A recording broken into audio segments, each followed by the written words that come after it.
Hello aspirants. तो आप सभी का स्वागत है बीपीएससी वाला में। और आज क्या बात होने वाली है, आज किस चीज़ पे चर्चा होने वाली है। तो आप लोगों के बहुत सारे मैसेजेस आते हैं, कॉल्स आते हैं कि मैम हम तैयारी तो कर रहे हैं लेकिन हमें कॉन्फिडेंस नहीं आ रहा है अपनी तैयारी में। या फिर ऐसे भी आप लोग में से बहुत सारे स्टूडेंट्स हैं जिन्होंने काफ़ी बार प्रीलिम्स दिया है, काफ़ी बार प्रीलिम्स के बाद आप लोगों ने मेंस के एग्जामिनेशंस भी लिखे हैं, तो किसी ना किसी स्टेज में आपने फेलियर देखा हो या प्रीलिम्स क्वालिफाई नहीं हुआ। बहुत बार ऐसा होता है कि बीपीएससी का बहुत सारा प्रीलिम्स ही क्वालिफाई नहीं होता है, या प्रीलिम्स से के बाद आप सीधे मेंस पे आए, मेंस आंसर राइटिंग में आपको दिक्कत हो गई, आंसर लिखने नहीं आ रहा है, आंसर राइटिंग का परफेक्शन नहीं आ रहा, स्ट्रक्चर नहीं बन पा रहा है, ग्रामेटिकल मिस्टेक है, तो कहीं पे मेंस आपका नहीं निकल रहा है, या फाइनल स्टेज आपने इंटरव्यू में आप नहीं निकाल पा रहे हैं, तो क्या करें। ठीक है, तो किसी भी कारण से बीपीएससी नहीं होता है तो क्या करें, राइट। तो देखिए, बात तो यही है कि अगर आपके पास एज है और आपको पोटेंशियल अपने अंदर दिखता है, यानी कि आप मेहनत करना चाहते हैं, आपको लगता है कि हाँ बिल्कुल मेरा एग्जामिनेशन निकलेगा, तो आप बीपीएससी की तैयारी बिना कोई संकोच के 100% आप इस पे लग जाइए, एग्जामिनेशन निकल जाएगा। यानी कि कभी भी ऐसा नहीं होता है कि मेहनत कभी नाजायज़ नहीं जाती, कभी भी जो है वो यूजलेस नहीं जाती, मेहनत आपकी ज़रूर रंग लाएगी। लेकिन अगर आप, ठीक है, if you want to keep a plan B आपके पास आपको रखना है, तो हम क्या कर सकते हैं, प्लान बी हम किसको बना सकते हैं, है ना। तो प्लान बी हमको अगर रखना चाहिए कि नहीं रखना चाहिए, ये भी एक सवाल है। तो आप अपने कंडीशन पे देख लीजिए। अगर आपको लगता है कि आपके फैमिली में फाइनेंशियल इश्यूज हैं और आपको अपने फैमिली को सपोर्ट करना है, फाइनेंशियल इश्यूज हैं, फैमिली को सपोर्ट करना है, तो आप ज़रूर प्लान बी की ओर जाइए। और आप कम से कम एक होता है ना कि अगर मैं किसी पे डिपेंडेंट हूँ, मैं अपने भैया पे डिपेंडेंट हूँ पैसों के लिए, मैं अपने पिताजी पे डिपेंडेंट हूँ पैसों के लिए, मैं अपनी दीदी पे डिपेंडेंट हूँ, तो मैं क्या करूँ, पहले अपने आप को मैं सेल्फ सफिशिएंट बना लूँ। अगर वो सस्टेनेबल है, यानी कि वो कह रहे हैं कि नहीं तुम पढ़ो और हमें कोई दिक्कत नहीं है, तुम पढ़ते रहो, लेकिन अगर आपको लगता है कि नहीं अब वो मतलब बहुत लंबा ये प्रोसेस नहीं चल पाएगा, तो फिर आप क्या कीजिए, अपने आप को फाइनेंशियली इंडिपेंडेंट बना लीजिए। जब आप फाइनेंशियली इंडिपेंडेंट होंगे और फिर आप अपना ड्रीम परस्यू करना चाहेंगे, क्योंकि ये देखिए, ये सपना है, ये कोई नौकरी नहीं है, ये सपना है। ठीक है, अगर आप अपना ड्रीम परस्यू करना चाहते हैं फाइनेंशियली इंडिपेंडेंट होकर, तो आपके पास प्लान बी होना चाहिए तैयार। और प्लान बी जनरली लोग रखते ही हैं, चाहे टॉपर भी है उसके पास प्लान बी होता है। तो प्लान बी हो या ना हो, ये आपकी थोड़े बहुत आपके अलग अलग कंडीशंस पर डिपेंड करता है। और अगर प्लान बी रखना है तो प्लान बी क्या हो सकता है, इसके बारे में बात करते हैं कि क्या लगता है कि आपको प्लान बी क्या हो सकता है। तो अगर हम बीपीएससी का सिलेबस देखेंगे, तो बीपीएससी के सिलेबस में ऐसा क्या हम पढ़ रहे हैं और कौन सा ऐसा और एग्जाम है जो कि बीपीएससी की तरह ही है, और इसके साथ साथ यानी कि बीपीएससी के साथ साथ हम उस एग्जाम की तैयारी भी कर सकते हैं। तो ऐसे बहुत सारे एग्जामिनेशन हैं, अगर हम इनमें से एक दो की बात करें तो आइए थोड़ा बहुत चर्चा करते हैं, है ना। ऐसे बहुत सारे एग्जामिनेशन हैं। बीपीएससी में हम क्या पढ़ते हैं, बीपीएससी में देखिएगा हम पढ़ते हैं हिस्ट्री, ठीक है, geography, polity, economics, science, maths और रीजनिंग। यही सब्जेक्ट है लगभग जो हम बीपीएससी के लिए तैयारी करते हैं। तो अगर मैं आपको बोलूं कि कोई ऐसा एग्जामिनेशन आपको क्वालिफाई करना है जिसका रेशियो क्या है कि हिस्ट्री के आपके 10 क्वेश्चन आ गए, ज्योग्राफी के आपके करीबन 15 सवाल आ गए, ठीक है, पॉलिटी के जो है आपके 5, यहाँ पे आपके 10 सवाल आ गए, इकोनॉमिक्स के आपके 5 सवाल आ गए, बचा साइंस और मैथ्स। तो साइंस में आपके आ रहे हैं 30 सवाल, मैथ्स में आपके आ रहे हैं 10 सवाल, और करंट अफेयर्स में आपका आ रहा है 20 सवाल। ठीक है, तो कितने हो गए ना पूरे, तो 50, 60, 20 और 20, ठीक है। तो यहाँ पे आप देखिएगा 100 सवालों का मैंने एक रेशियो दिया है, एक आपको अंदाजा दिया है कि आपका बीपीएससी में भी लगभग ऐसे ही आता है। और अगर कोई और भी एग्जामिनेशन को हम एक ऑल्टरनेट यानी कि प्लान बी लेकर चले, तो वो कौन सा एग्जाम हो सकता है, ये आपके अपने इंटरेस्ट पर डिपेंड करता है। मैं आपको एक दो सजेशन दे सकती हूँ। तो देखिए, अगर आप बीपीएससी एग्जामिनेशन की तैयारी कर रहे हैं, तो ज़्यादातर बच्चे जो अगर बीएड हैं, है ना, जो टीचर की तैयारी करते हैं, तो वो साथ साथ आपका टीआरई यानी कि टीचर भर्ती जो है वो भरते हैं। इसके अलावा अगर कोई बच्चे बीएड नहीं है और वो फिजिकली अच्छा कर सकते हैं, फिजिकल यहाँ पे इंपॉर्टेंट है, तो आप एसआई का भी फॉर्म भर सकते हैं। इसके अलावा आपका जो एसएससी, बिहार का जो एसएससी एग्जामिनेशन होता है उसका फॉर्म भी आप भर सकते हैं। ठीक है, तो अगर कोई ऐसा स्टूडेंट है जिनको इन एग्जामिनेशन के बारे में नहीं पता है तो ये वीडियो आपको थोड़ा जागरूक करने के लिए है, जहां पे आपको इन एग्जामिनेशंस के बारे में भी जानकारी होनी चाहिए। यानी कि बिहार में सबसे ऊपर तो आपका बीपीएससी ही है, जिसका 69th का प्रीलिम्स अभी हो गया है, इसका प्री अभी हो गया है। ठीक है, 70th का जो है वो अभी नोटिफिकेशन नहीं निकला है, तो 70th पूरा बाकी है। लेकिन इसके अलावा भी आपके हाथ में और भी एग्जाम है। तो एक बात आप हमेशा याद रखिए, अगर आप अपने आप को काबिल बना लीजिएगा ना, अगर आप अपना सिलेबस जो है, ठीक है, हर जगह का एक बेसिक सिलेबस है, ये सिलेबस बहुत ज़्यादा अलग नहीं है। आपने जो स्नातक किया हुआ है, जो ग्रेजुएशन किया हुआ है, लगभग उतना ही आपका सिलेबस है। ठीक है, लगभग वैसा ही आपका सिलेबस है। और ये चाहते हैं कि आपका न्यूज़पेपर, यानी कि आप थोड़ा बहुत न्यूज़ से एक्वेंटेड रहें, न्यूज़पेपर पढ़ें, और जो बेसिक एनसीईआरटी के किताब हैं उतना ही आपका ये सिलेबस है। ठीक है, 6 से लेकर 12 तक के जो एनसीईआरटी के बुक्स हैं उतना ही आपका सिलेबस है। अगर आपने अपना बेसिक्स ये क्लियर किया हुआ है, आपका ये बेसिक्स है और आपका बेसिक्स क्लियर है, तो आपको बिल्कुल डरना तो बिल्कुल है ही नहीं। ठीक है, क्योंकि अब आप जो है काबिल हो चुके हैं, इसमें डरने की अब बात नहीं है। आपने बीपीएससी का एग्जाम दिया आराम से पहले, ठीक है, प्रीलिम्स निकला तो बहुत अच्छे, मेंस की तैयारी कीजिए। प्रीलिम्स नहीं निकला तो पैनिक नहीं करना है, आप बाकी फॉर्म्स पे भी ध्यान दे सकते हैं। अब अगर हम पहला एग्जाम्पल की बात करें तो यहाँ पे देखिएगा 1275, ठीक है, 1275 वैकेंसीज। एक आपको बस मैं ऑल्टरनेटिव बता रही हूँ, इसका ये मतलब नहीं है कि आप, मतलब आपको ये अपने अकॉर्डिंग आपको सोच समझकर ये डिसाइड करना होगा। ठीक है, ये ऑल्टरनेटिव है कि अभी 1275 वैकेंसी फॉर एग्जांपल निकली हुई है बिहार दरोगा की, एसआई की। ये बीपीएसएससी एग्जामिनेशन यानी कि सबऑर्डिनेट सर्विस कमीशन जो है वो इसका एग्जामिनेशन कंडक्ट करवाएगा। और भी वैकेंसीज निकलेंगी, क्योंकि ये माना जा रहा था कि जो दरोगा की वैकेंसी निकली है, सब इंस्पेक्टर की वैकेंसी निकली है, ये अभी कम निकली है कंपैरेटिवली, और भी इसमें वैकेंसीज निकलने वाली है। ये पूरी तरह से आप जानते हैं सरकारी एग्जाम है। और अगर आप बिहार को अच्छे से जानते हैं तो आप जानते हैं कि बीपीएससी के बाद यहाँ पर ये दरोगा का ही भौकाल है ना।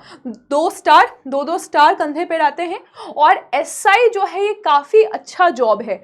अगर आपको लगता है कि अभी मुझे बहुत ज़रूरी है कि मैं अपने पैरों पे खड़ा हो जाऊं, या मैं बहुत ज़रूरी है मैं अपने पैरों पे खड़ा हो जाऊं, या लड़की है या लड़का है, और आप अपने फैमिली को भी सपोर्ट करना चाहते हैं, आपके पास फाइनेंशियल इश्यूज हैं, आप उसको ख़त्म करना चाहते हैं, कभी किताब, देखिए ये जो चीज़ें हैं ना, बहुत जनरल चीज़ें हैं, सबके साथ होती है।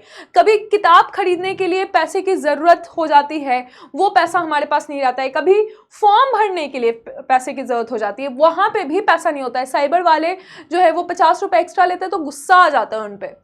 ये सब कोई भी स्टूडेंट के लिए नॉर्मल चीज़ें हैं, कोई भी विद्यार्थी इन चीज़ों से गुजरता है।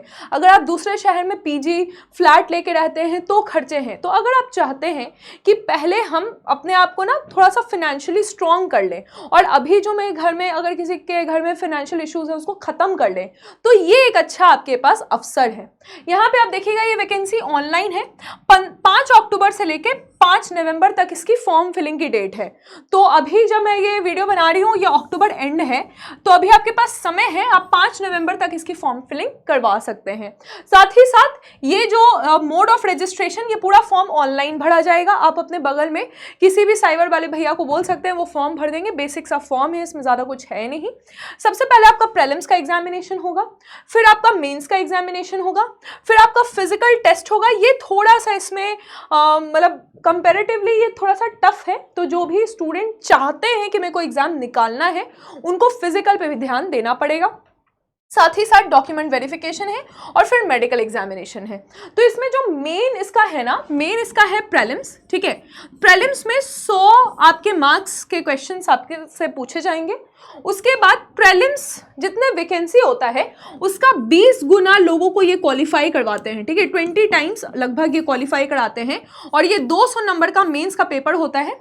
तो मेंस का आपका एग्जामिनेशन होता है, और इसके बाद जो लोग मेंस लिखते हैं, क्वालिफाई करते हैं, उनमें से ये 6 गुना वैकेंसी जितना है, मान लीजिए 100 वैकेंसी, तो 6 गुना लोगों को ये बुलाएंगे फिजिकल के लिए। ठीक है, तो ये पूरा पैटर्न है। और ये जो आपका प्रीलिम्स और मेंस है, अब ये कैसे निकलेगा, इसके लिए अलग से नहीं पढ़ना है। बीपीएससी का अगर आपने सही मायने में तैयारी किया है तो इससे आपका ये क्वालिफाई हो जाएगा। जब आपका ये क्वालिफाई हो जाएगा, मान लीजिए ठीक है आपको जॉब नहीं चाहिए, लेकिन आपने फॉर्म भरा, आपने कंपटीशन निकाला, आपने प्रीलिम्स निकाला, आपने मेंस निकाला, ठीक है मत जाइए फिजिकल के लिए, नहीं चाहिए जॉब, लेकिन ये अगर आप कर लेंगे ना तो आपको पता है कॉन्फिडेंस आ जाएगा। आप बोल सकेंगे घर में कि हाँ भाई हम दरोगा का फॉर्म भरे थे, हम मेंस एग्जाम क्वालिफाई किए हैं, ठीक है। तो ये काम मैं तो आपको ये सजेस्ट करूंगी कि अगर आप बिहार में ही हैं, बिहार में ही इसका सेंटर पड़ेगा, तो आप ये फॉर्म भरिए, प्रीलिम्स निकालिए, मेंस निकालिए।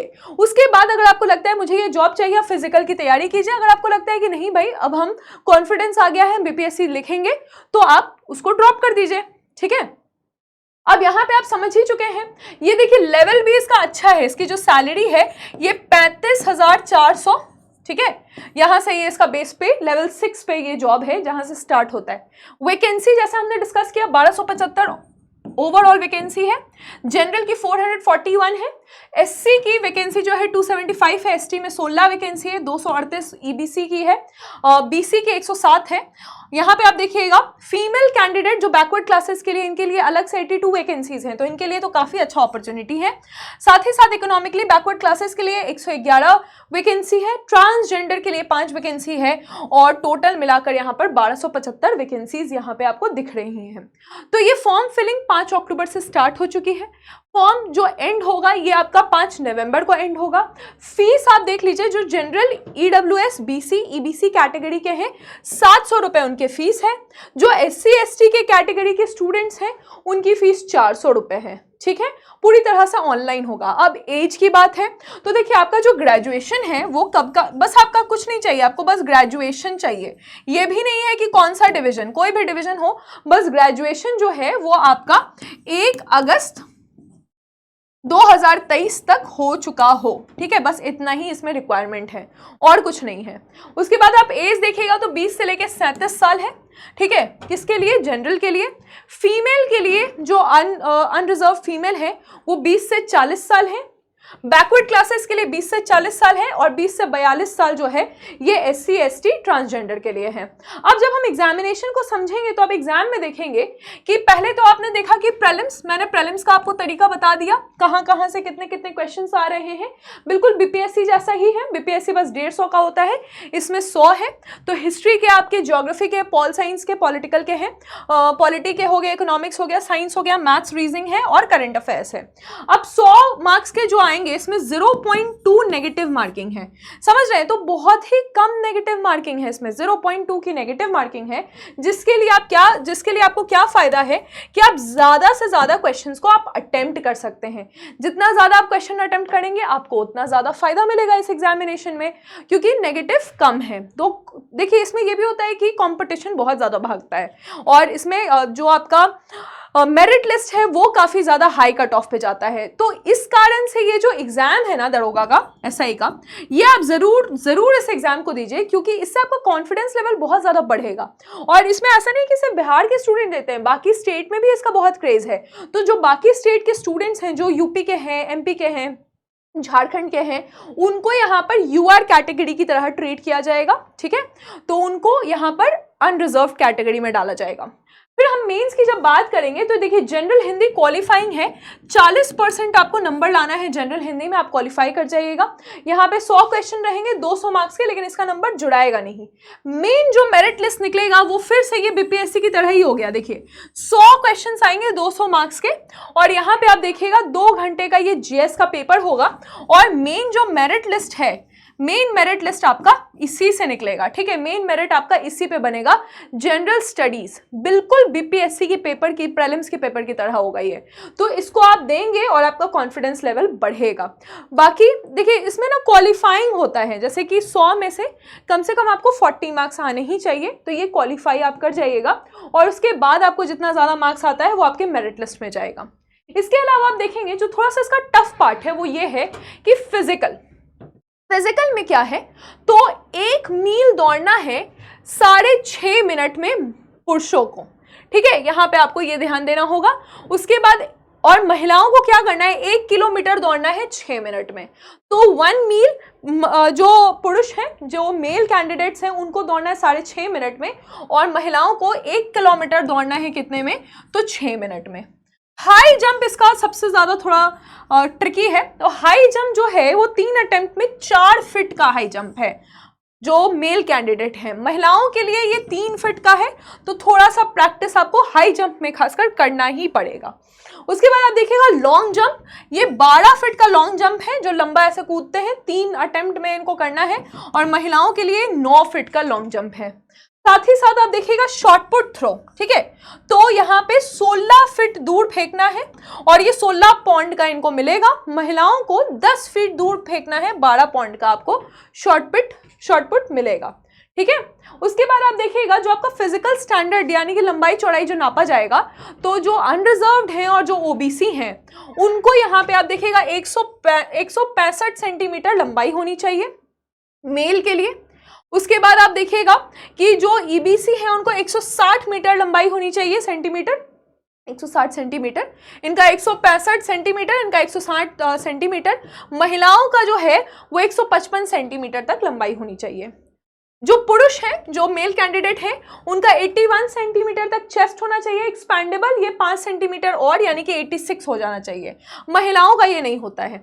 SC/ST कम्युनिटी के जो स्टूडेंट्स रहेंगे 79 होना चाहिए, और एक्सपैंडेबल 5 यानी कि 84 सेंटीमीटर तक ये होना चाहिए। तो ये आपके पास एक अच्छा ऑप्शन है अगर आप BPSC से थोड़ा सा हताश हो रहे हैं। हताश तो होने की कोई बात ही नहीं है, लेकिन अगर आप इसको एक क्वालिफाई करते हैं तो आपको बिल्कुल इससे थोड़ा कॉन्फिडेंस तो आ ही जाता है, राइट। तो ये आपके पास एक अच्छा अपॉर्चुनिटी अभी आपके हाथ में है। इसके अलावा भी है, देखिए जो स्टूडेंट्स हैं जिन्होंने BEd किया हुआ है, तो अब देखिए इतना भारी भरकम, ये क्या है, ये मेरा नंबर नहीं है, ये वैकेंसी है, इतना भारी भरकम वैकेंसी आया है। तो बैचलर डिग्री अगर 50% मार्क्स के लिए है और BEd डिग्री है तो आप प्राइमरी का फॉर्म भर सकते हैं। साथ ही साथ आपने कहीं से भी बैचलर किया है, डिप्लोमा किया हुआ है, तो आप फॉर्म भर सकते हैं। 12th पास किया है आपने और 2 साल का डिप्लोमा है तो आप ये फॉर्म भर सकते हैं। साथ ही साथ आपने 12th किया है और आपके पास 2 साल का डिप्लोमा एलिमेंट्री एजुकेशन में है, या फिर आपने 12th किया है, आपके मार्क्स 4 साल के BLED के जो मार्क्स हैं वो है, मास्टर्स किया है 55% आपका मार्क्स है, आपने BEd किया हुआ है, MEd किया हुआ है 3 साल का, तो भी आप ये फॉर्म भर सकते हैं। साथ ही साथ आपका CTET का पेपर 1 या BTET का जो पेपर है वो 1 क्वालिफाई हो, तो आप ये टीचर भर्ती का भी फॉर्म भर सकते हैं, लेकिन ये उनके लिए जिन्होंने BEd किया हुआ है। तो अगर आपके ज़्यादातर महिलाएं जो हैं, जो हमारी फीमेल स्टूडेंट्स हैं, उन्होंने BEd किया हुआ है, उनके लिए ये वैकेंसी आप समझ सकते हैं। देखिएगा ये आपका TGT का है जो कि 9-10th को पढ़ाते हैं, ठीक है, और ये सारी सरकारी नौकरी है। ये 11 और 12वीं की जो बच्चों को पढ़ाते हैं, PGT के टीचर्स हैं, उनकी ये वैकेंसी भी आई हुई है, इतनी भारी भरकम वैकेंसी है। तो ऐसा नहीं है कि वैकेंसी नहीं आएगी, ऐसा नहीं है कि आपके पास मौका नहीं मिलेगा, ठीक है, आपको पूरा चांस, पूरा अपॉर्चुनिटी मिलेगा। लेकिन इस चीज का इंतजार मत कीजिए कि भाई नोटिफिकेशन आएगा तब पढ़ने बैठेंगे। आज के इस वीडियो का पर्पस यही है कि आप कभी भी अपने पढ़ाई पर संदेह मत कीजिए, आप अपना पढ़ाई करते रहिए, आप अपने सिलेबस को कंप्लीट करते रहिए, और फॉर्म्स आते रहेंगे, हम आपको फॉर्म्स के बारे में बताते रहेंगे, और आपका एग्जामिनेशन जरूर निकलेगा। इसके अलावा आपके लिए कल से, यानी कि जो आपका 26 हो जाएगा, 26 अक्टूबर 2023 से 6 बजे से एक क्लास शुरू होगी, 6 PM शाम में ये क्लास होगी। अब इसमें हम क्या करेंगे कि पहले हम पॉलिटी कंप्लीट करेंगे, फिर आपका ज्योग्राफी होगा, फिर आपका हिस्ट्री होगा। इस तरह से आपके सारे जो सिलेबस हैं वो कंप्लीट करवा दिए जाएंगे, और ये इस तरह से कंप्लीट करवाया जाएगा कि सिर्फ BPSC नहीं, बाकी जो आप अन्य एग्जामिनेशन के बारे में सोच रहे हैं, चाहे वो बिहार SSC हो, चाहे वो TRD हो, चाहे वो SI दरोगा हो, वो एग्जामिनेशन भी आपका पूरी तरह से कंप्लीट हो जाए उसका सिलेबस, राइट। तो होपफुली अब आप बिल्कुल भी हताश नहीं हो रहे होंगे। ये आज का वीडियो बनाने का बस यही रीज़न था कि कुछ बच्चे जो हैं वो थोड़े परेशान हो जाते हैं, खासकर अभी 69th के प्रीलिम्स का रिजल्ट आएगा तो आप परेशान हो जाते हैं, 67th के मेंस के रिजल्ट में आप थोड़ा सा डर जाते हैं, या प्रीलिम्स में आपको लगता है कि मैंने अच्छा नहीं किया, तो आप पढ़ते रहिए। ये एक कंटिन्यूअस प्रोसेस है, कंसिस्टेंसी जो है उसको बनाए रखना है, और बाकी रिजल्ट्स आएंगे, आप और भी फॉर्म भर सकते हैं। और सिर्फ आपको इसके लिए टेंशन नहीं लेना कि सिर्फ एक एग्जाम पे मैंने अपना पूरा जान दाव पे लगाया हुआ है, ठीक है। आप पढ़ें, बाकी एग्जाम्स के भी फॉर्म भरें और साथ ही साथ सारे एग्जाम्स की आप तैयारी करें, सिलेबस ऑलमोस्ट एक ही है। Thank you for the session, all the very best.